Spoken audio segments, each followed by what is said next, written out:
One. Thank you all for coming tonight. Hi, I'm Jennifer Houston, and I'm going to share with you an exciting system of support we are implementing in our school district. Response to Intervention, or RTI, is a prevention and intervention model designed to help all students succeed. First, let's look at how the RTI model was created.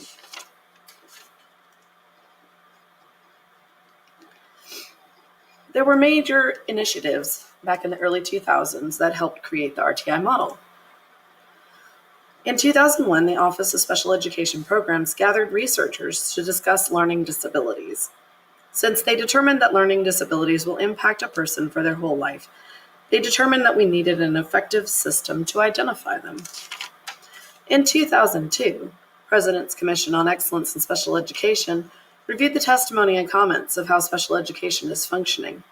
They determined that special education teachers were not spending enough time teaching because they were spending most of their time on paperwork. In addition, they noted that general education and special education teachers were not functioning as one unit. This led to a decision that we needed a prevention model so that everyone could work cooperatively to help each student. In 2004, the Individuals with Disabilities Education Improvement Act was passed.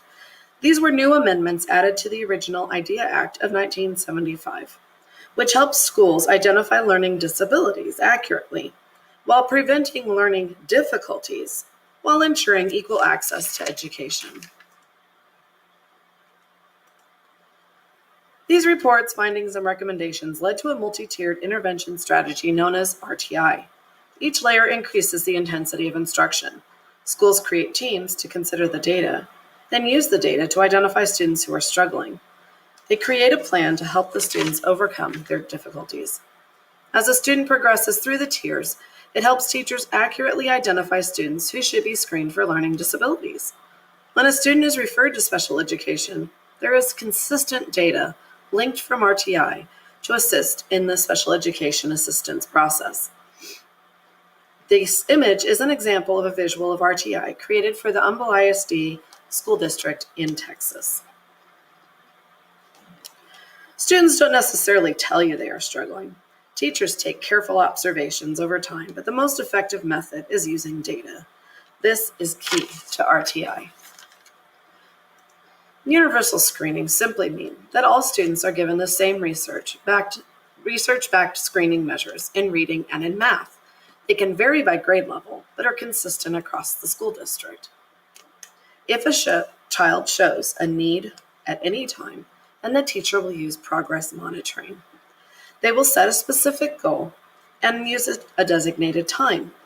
For instance, the child will read at the beginning of a second grade level after 3 weeks' time. They will determine, did the child improve or do they need more help? Research has shown this model to have high levels of accuracy.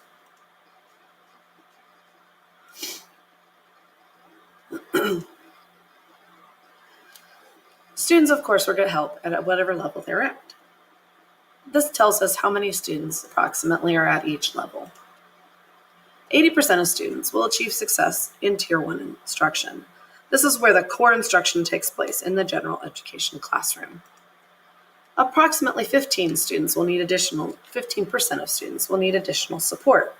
This is called secondary prevention. Students receive small group instruction based on their needs. And approximately 5% of students will need intensive individualized instruction. The goal of this model is to enable the general education teacher to provide supports when the child needs it most. Older methods used a wait and fail system. Research has found that the proportion of students being referred to SPED is significantly reduced. Let's take a look at each tier specifically. In Tier 1, all students begin here. This is where the general education occurs in the classroom. Teachers use research-based instruction methods. Teachers administer an easy-to-give screening to ensure that progress is measured accurately. The teacher will differentiate if needed, but then will use progress monitoring to decide if the child can stay on Tier 1, they're making adequate success, or they need to move on to Tier 2 as they are developing some struggles. And if they need to go to Tier 2, of course, this is where we're going to give them some help. Only about 15% of the students will end up needing this support. Students will continue to receive core curriculum in the general classroom. Students will receive additional small group instruction to help the child succeed. This is not special education because either the general education teacher or an interventionist will provide the additional support.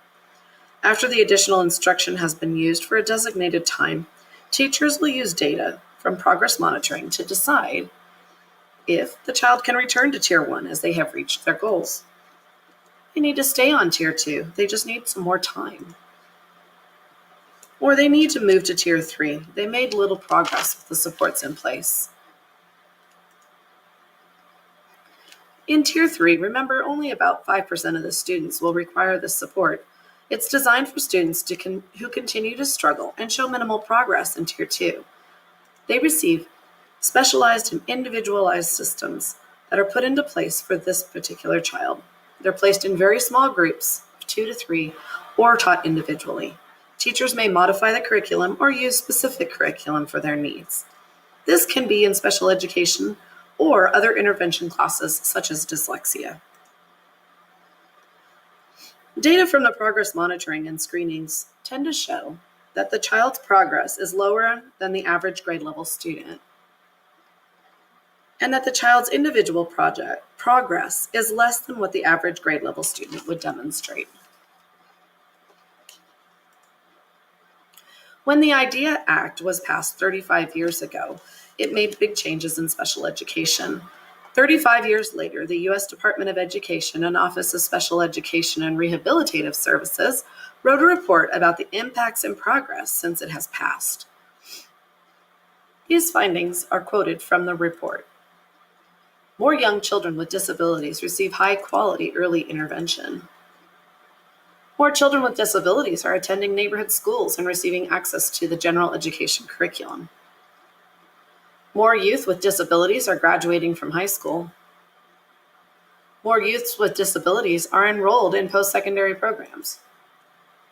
More young adults with disabilities are employed. The success of a child is greatly improved when schools and parents work together. Here are some assurances our district will give you as parents. We will send a progress report 4 times a year to let you know how your child did on each of the universal screenings. If your child needs Tier 2 services, you will definitely be notified.